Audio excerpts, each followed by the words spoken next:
해설위원들끼리만 찍어야 된다. 박수. 탕금대 전투. 임진왜란에서 가장 어쩌면 가슴 아픈 전투 중에 하나죠. 뭐 이렇게 신립장군 하고 이렇게 뭐 전설 같은 것도 좀 있고, 뭐 바위에 뭐 벼락이 쳐가 호수가 됐다는 뭐 그런 전설 같은 것도 있고, 탕금대에 대해서 가슴 아픈 전설들이 좀 많더라고요. 가야는 거기서 가야금을 켰는데 어쩌다가 이렇게 다 죽었는지, 전멸을 했는, 좀 어쨌든 지금 교과서에는 탕금대에서 전멸을 했다고 그렇게 알려져 있는데, 근데 어떻게 전멸을 할 수가 있죠? 그것도 좀 이해가 안 가요. 그죠? 아니, 한 사람당 한 명씩 죽여도 전멸을 당할 것 같지는 않은데, 그죠? 뭐 어쨌든 일본이 기록한 이상한 역사들이 되게 많아요. 그렇기 때문에 어쨌든 뭐 지금 역사상으로 기록되어 있는 건 뭐 전멸을 했다, 정부군이 전멸을 했다, 그렇게 나와 있으니까 뭐 그런가 보죠. 그죠? 한번 일본의 어떤 그런 역사 왜곡, 지금 이제 중국이 하고 있는 동북공정 같이 자기들이 한국을 뭐 이겼다, 대승을 했다, 뭐 이런 식의 어떤 이야기가 되게 많죠. 솔직히 일본이 한국을 대승을 했던 거는 임진왜란 한 번밖에 없어요. 그죠? 몇천 년 동안 임진왜란 한 번밖에 없어요. 근데 계속 그것만 반복해서 이야기를 하고 있죠. 뭐 아무튼 탕금대, 가슴 아픈 우리 탕금대 전투에 대해서 이야기를 좀 해볼까 합니다. 어떻게, 제가 이야기하고 싶은 거, 어떻게 하면 탕금대 전투를 그래도 그렇게 대패를 하지 않을 수 있었을까? 다른 방법은 없었을까? 그렇게 생각을 해봤어요. 그래서 첫 번째로 일단 지형을 봐야 되겠죠. 여기 우리 영화 300에 나오는 그 지형처럼 이렇게 계곡적으로 유인을 해야 되겠죠.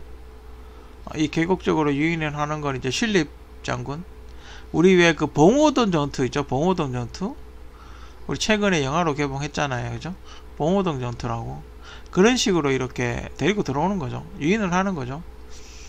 지금 역사 쪽에서 듣기로는 이렇게 1번 라인이 있고,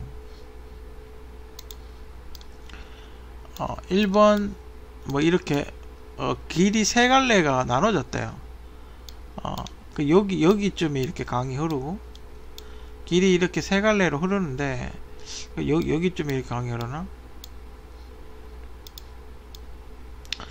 대충 뭐 이런 지형인데, 그래서 여기를 건너면 이제 이쪽으로 올라가면 한양인 거죠.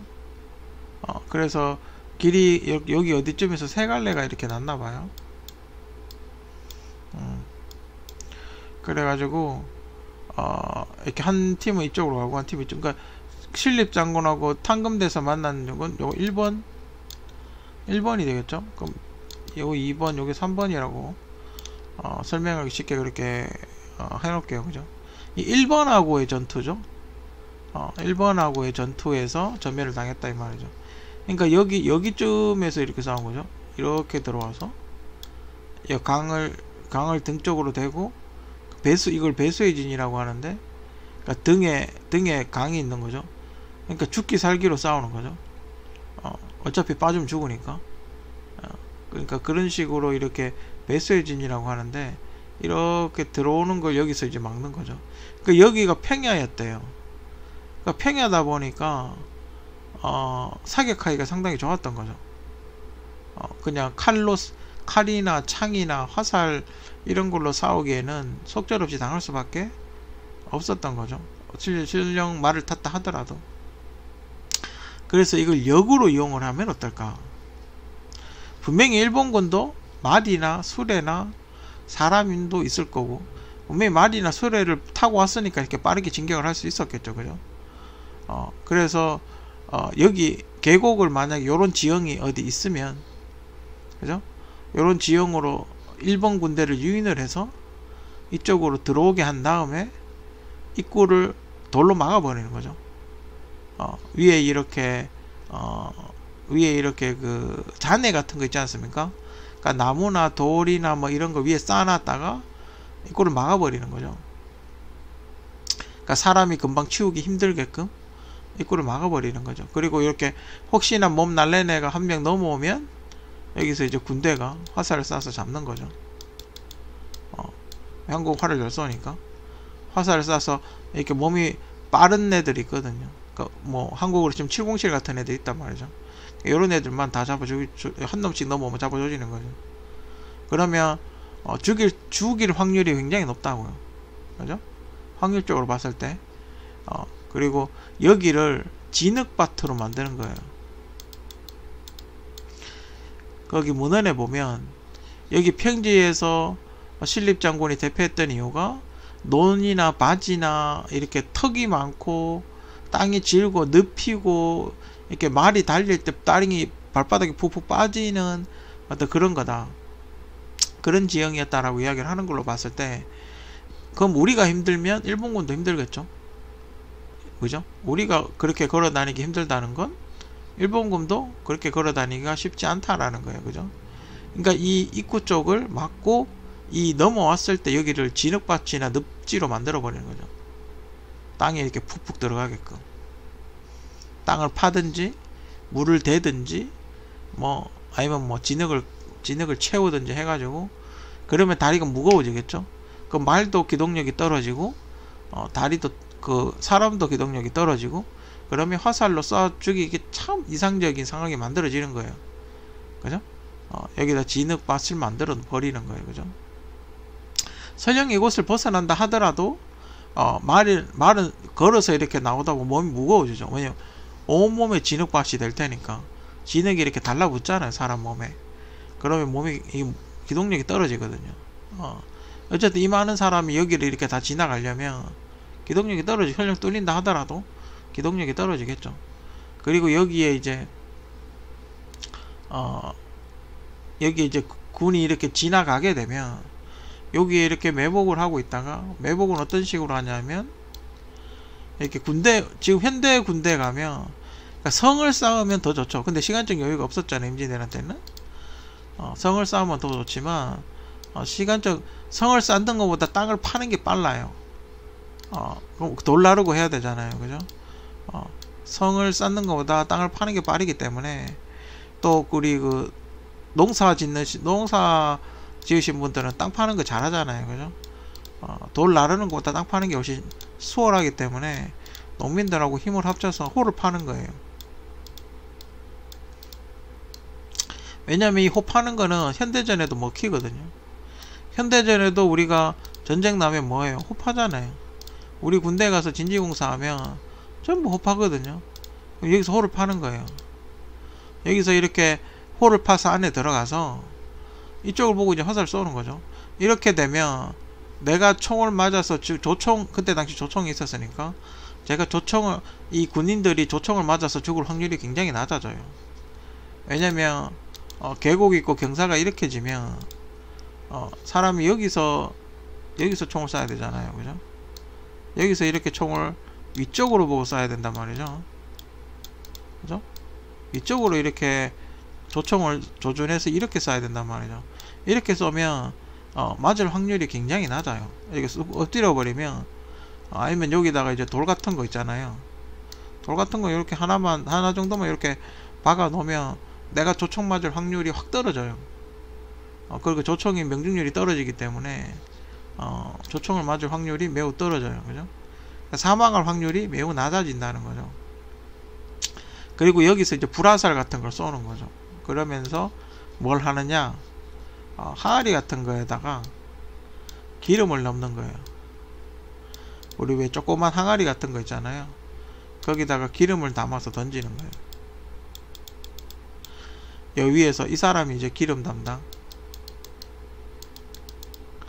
이 사람이 기름을 담아서 이쪽으로 던지는 거예요.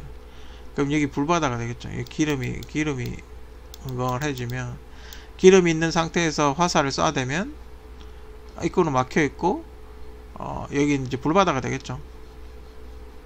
그리고 이쪽 뒤쪽에 대기하고 있는 사람들한테는 어떻게 하느냐, 마찬가지로 돌을 여긴 좀 다른 게 뭐가 다르냐면 화포를 쏘는 거죠. 여기는 화포를 써서 돌 무더기를 박살을 내는 거예요.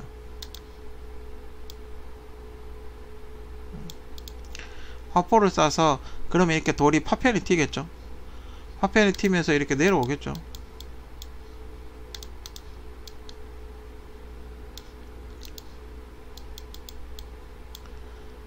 그러면 여기도 불바다가 되고, 이 기름병에다가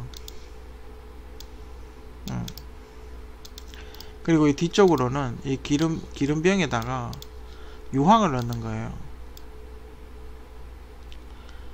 일종의 가스죠. 유황을 넣는 거예요. 유황을 넣어서 일종의 가스 같은 거죠. 그렇게 하면 여기 이제 가스가 쫙 깔리겠죠. 여기 가스가 쫙 깔리면 유황 가스가 깔리겠죠, 그죠?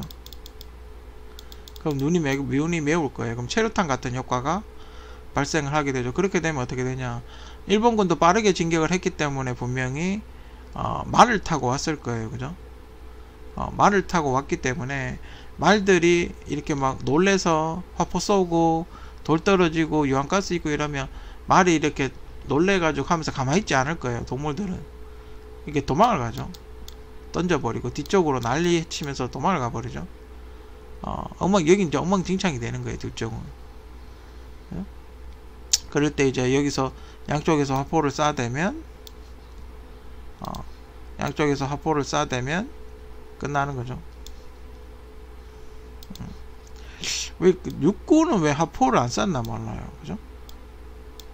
육군이 화포를 쐈다는 얘기는 좀 안 들어봤는데, 그래도 쏘긴 쐈다고 정확하게 뭐 육군은 화포를 쐈다는 얘기를 많이 들어본 적이 없는 것 같아요. 아무튼 이쪽에서 이쪽으로 이제 뒤쪽으로 화포를 쏘겠죠, 그죠?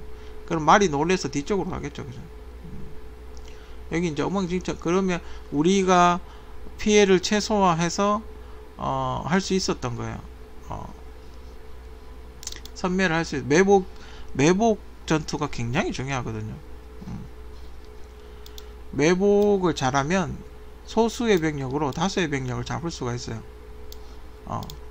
그리고 이제 8,000명이라고 그랬거든요. 탄검대 전투에서 전사한 병력이 8,000명이라고 그랬는데, 제가 만약에 장군이었으면 3,000명,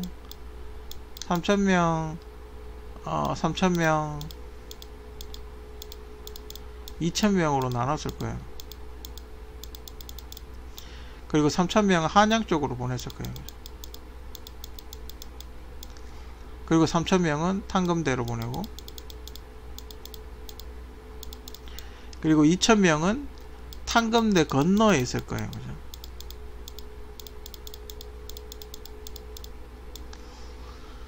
왜냐면 탄검대를 이렇게 넘어오잖아요. 이렇게 넘어오면 이 물이 있으니까 속도가 떨어지겠죠. 그러면 이 건너 이쪽에서 이렇게 화살을 쏘는 거예요. 물론 이렇게 3번이 올라오긴 한데, 3번이 올라올 수도 있기는 한데, 어쨌든 일단 이쪽으로 한양으로 튀는 거죠. 일단 최소한 거리를 두고 일단 너무 바짝 붙지는 말고, 이 도하를 하는 이 군대를 전멸시킨다는 느낌보다는 병력을 깎아먹는다. 병력을 깎아먹는다는 느낌으로 치고 빠지고 2,000명은 계속해서 치고 빠지면서 빠른 기동력으로 쏘고 도망가고 하는 거예요. 그리고 만약에 이 3,000명 한양 쪽으로 가는 3,000명 가능하다면 이 위에다가 이렇게 댐을 만드는 거죠. 이 위에 댐을 만들어서 이렇게 한꺼번에 도하를 하지 않습니까? 그러면 이걸 살수대첩 같이 도하를 해서 여기 물을 확 풀어가지고 물을 확 줄여가지고 넘어올 때 이걸 화포를 쏴서 뽀개버리는 거죠. 그러면 이렇게 내려올 거 아니에요, 그죠? 내려오면 살수대첩 같은 효과가 있겠죠.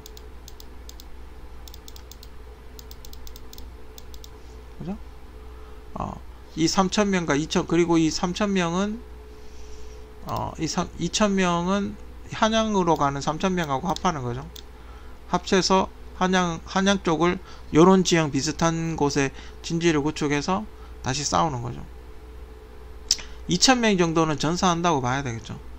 설령 전사한다 하더라도 3,000명은 전사할 각오로 이 계곡을 계속해서 이 계곡을 사수하면서 계속 그걸 하는 거죠.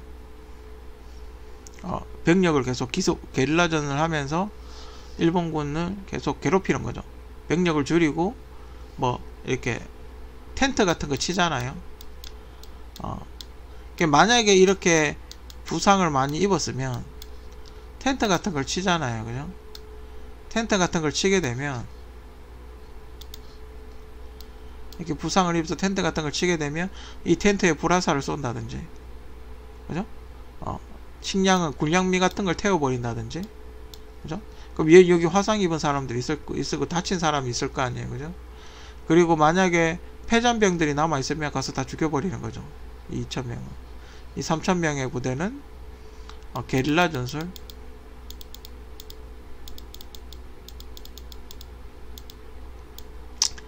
그러니까 여기 뭐 남아있는 사람들 있으면 이렇게 군형을 치고 남아있는 사람, 텐트 치고 있는 사람들 있으면 가서 다 죽여버리는 거죠. 뒤로 가서 빠르게 그 기마대를 이용해서 뒤로 빠르게 돌아가서 다 죽여버리는 거죠. 그럼 계속 이걸 뚫으려고 시도를 할 거 아니에요, 그죠? 길이 이 길밖에 없으니까 이 앞에 이 돌덩어리를 치우려고 하겠죠. 그럼 또 쏘고. 만약에 야간에 이렇게 들어와서 기습해서 이쪽을 다 죽일 수도 있어요, 그죠?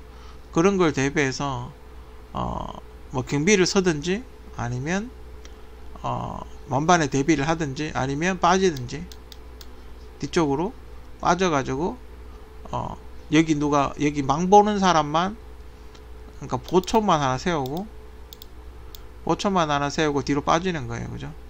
어차피 얘들은 이걸 치우려고 할 때 이렇게 넘어오게 돼 있어요, 그죠? 여기다 화포를 쏘든지 뭘 하겠죠. 오히려 여기에다가 더 많이 이렇게 돌무더기를 쌓아두는 게 그게 더 안전할 수는 있어요. 일단 시간을 지연시키는 거죠. 이 사람들은 빠져나가서 어떻게 해요? 여기다 돌무더기를 쌓아두는 거죠. 여기다 막 화포 같은 걸 쏴대겠죠. 대포 같은 거. 일본도 대포 같은 게 있었을 테니까 조총으로 못 뚫을 테고 화포 같은 걸 막 쏴대겠죠. 그러면 시간이 끌 수가 있어요, 그죠? 그러면 1번, 2번, 3번이 이렇게 병력이 합쳐지는 시간을 지연시킬 수가 있겠죠, 그죠? 그러면 싸우는 게 훨씬 더 수월할 거예요, 그죠? 살수대첩하고 한양 쪽으로 빠지면 어차피 한양이 좀 중요하니까 한양 쪽을 방어하는, 그죠? 그리고 파발을 보내야 되죠. 파발. 그죠? 파발을 보내야죠. 파발을 보내서 뭐 대피하라든지 뭐 병력과 뭐 지금 뭐 그러니까 3,000명의 병력과 3,000명의 병력으로 방어를 한다든지 방어 준비를 한다든지, 그죠? 그러니까 파발을 띄워서 뒤쪽으로 파발을 띄워서 그러니까 뭐 그 지역민들 인구를 다 한양으로 모으는 거죠. 피난을 다 한양 쪽으로 사람을 다 모으는 거예요, 그죠? 그렇게 약간 예비군 소집하듯이 다 모아서 한양에서 한양의 어떤 길목, 만약 한양이 이렇게 있으면 한양도 이렇게 들어가는 어떤 길목 같은 게 있을 거 아니에요, 그죠? 여기에 또 매복을 이렇게 하는 거죠. 이거랑 비슷한 방법으로 매복을 하는 거죠. 근데 이런 작업을 할 거면 사람의 손이 많이 필요하단 말이에요. 그래서 주민들을 데리고 다 한양으로 전부 다 가는 거죠. 그래서 매복하고 준비하고 여기서 지금 하고 있던 거 물자 모아가지고 어떤 성이 됐든 뭐가 됐든 여기 물자를 모아가지고 다시 똑같은 비슷한 방법으로 또다시 공격을 하는 거죠. 그 공격을 할 때는 아무래도 1번은 지금 지연이 됐을 테니까 2번하고 3번은 처음 겪는 전쟁일 거 아니에요, 그죠? 2번하고 3번한테 이런 방식으로 전투를 또 하는 거죠. 그래서 계속 시간을 지연시키는 거예요. 시간을 지연시키면서 이쪽은 이제 그 북한 쪽에서, 지금 이제 북한 쪽에서 내려오게 만드는 거예요. 병력이. 명나라 군대가 내려오게 만드는 거죠. 명나라 군대가 내려올 때까지 버티는 거죠. 뭐 그런 방법이었으면 좋지 않았을까. 그런 방법이었으면 경복궁이 불타는 일 없지 않았을까. 뭐 개인적으로 그렇게 생각을 합니다. 근데 일본 군들은 왜 그 경복궁을 불태웠을까요? 그죠? 그럼 자기들이 살아도 될 텐데. 또 그런 궁을 지으려면 또 시간과 노력과 돈이 많이 들 텐데. 그럼 자기들이 살면 될 텐데 왜 굳이 그 경복궁 안에 아무도 없는데 왜 굳이 거기를 불태웠을까요? 그죠? 자기들이 질 거라고 생각을 했나 보죠. 그런 행위를 하는 거는 자기들이 힘들다고 생각을 해서 뭐랄까 꼬장을 한번 부리는 거다. 소위 말해 엿먹이는 거죠. 본인들이 싸우기에 좀 힘든, 아무래도 경복궁에 왕이 없다는 건 명나라의 그때도 명나라예요, 청나라예요. 하여튼 그 구원군을 요청하러 갔을 가능성이 매우 높기 때문에 그 중국에서 이제 병력이 내려오면 힘들 거다, 뭐 그렇게 생각을 했나 보죠. 뭐 그 정도 각오도 안 하고 전쟁을 했으려고. 그죠? 근데 저는 예전에도 그런 생각 했는데, 예전에 뭐 어떤 생각을 했냐면 한국도 이렇게 한중일하고 전쟁을 많이 했기 때문에 소위 말하는 상인을 이용해서 그 나라에 대한 정보 수집을 굉장히 많이 했다고요. 그죠? 그 나라의 정보 수집을 되게 많이 했는데, 전 예전에 역으로 그런 생각을 해봤어요. 소위 말하는 지금 UDT나 707 같은 사람들, 그러니까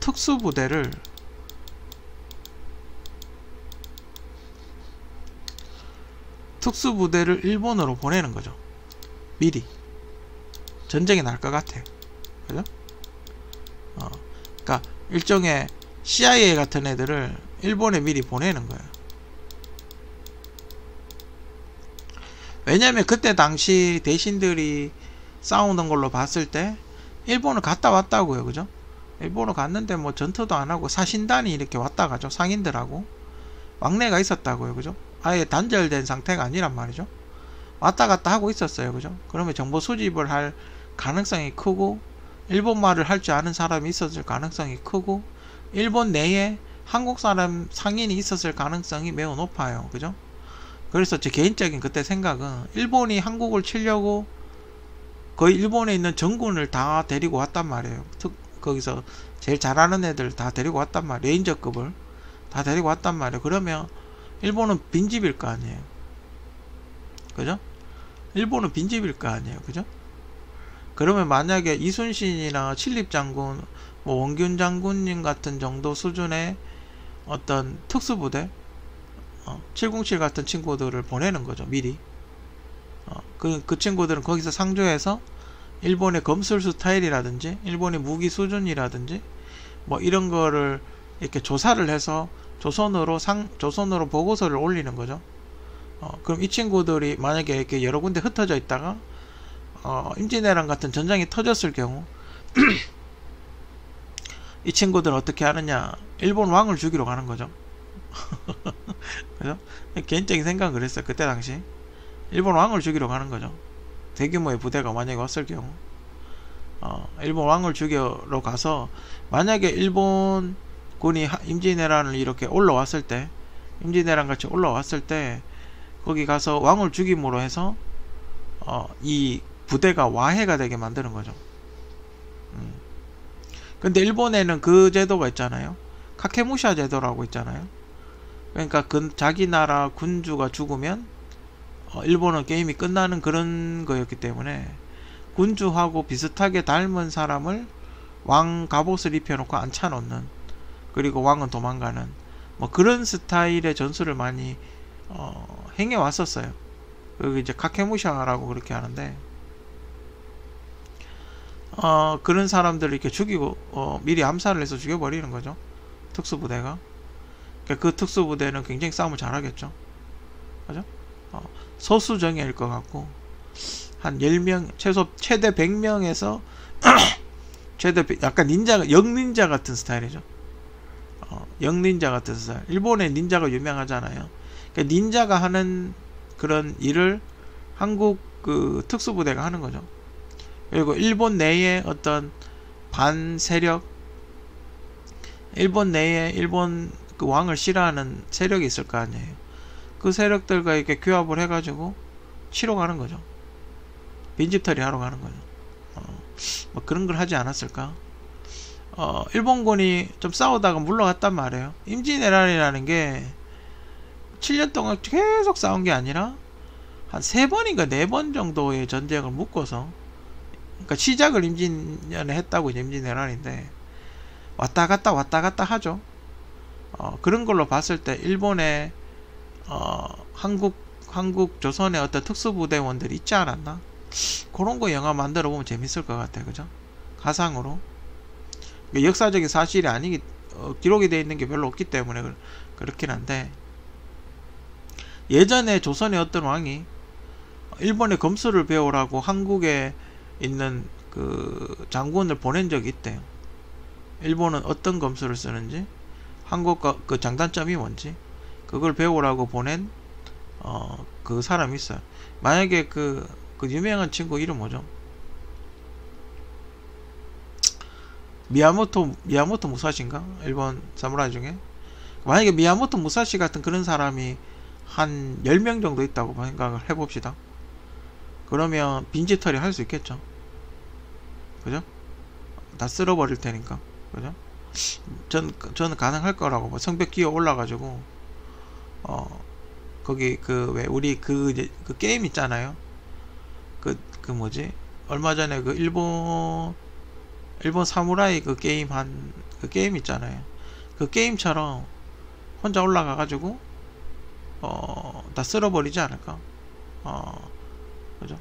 그 제 측근들만 썰어버리면 되잖아요. 그죠? 물론 거기에는 온갖 장치들이 있겠지만, 그죠? 장군도 있고 장치도 있고 하겠지만 아무래도 병력이 별로 없을 테니까, 그죠? 도와줄 수 있는 병력이 별로 없을 거 아니에요. 그죠? 뭐 그런 식으로 하는 것도 재밌지 않을까? 그죠? 탄검대가 참 가슴 아파요. 그죠?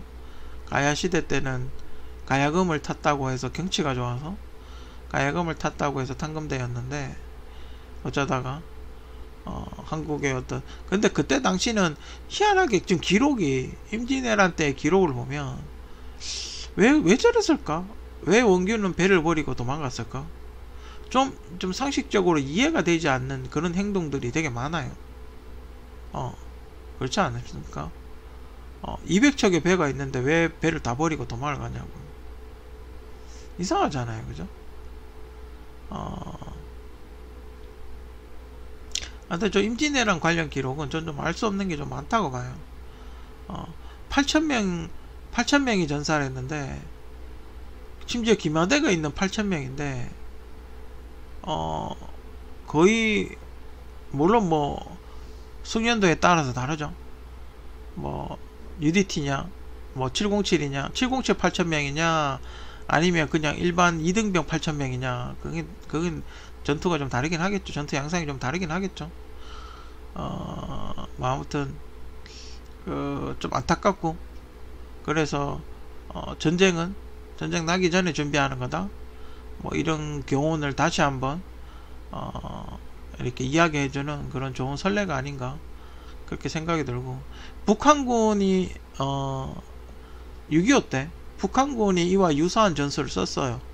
그때 당시 육사단이 지금 탄검대 전투가 비슷하다고 이야기하긴 좀 그렇지만, 어쨌든 탄검대 전투가 제가 지금 이야기했던 것과 같이 시간을 이렇게 끌어주는 역할을 했기 때문에 우리 대한민국 전방부대의 어떤 병력들이 손실을 좀 줄이면서 뒤로 후퇴할 수가 있었죠. 그 뒤로 후퇴해서 이렇게 그걸 할 수가 있었죠. 재정비를 해서 다시 반격을 할 수가 있었죠. 그때 당시 임진왜란이 진격한 거랑 북한군이 내려온 거랑 그 스타일이 비슷하죠. 그죠? 그 총도 일본도 조총 들고 오고 북한군도 탱크 몰고 내려오고, 그죠? 최신식 무기, 가장 최신 무기를 갖고 내려오고, 그게 비슷해요. 그죠? 그런 걸로 봤을 때 과거의 잘못을 교훈 삼아서 미래를 준비하고 대비하는 뭐 그런 게 있어야 되지 않나, 그렇게 생각이 들어요.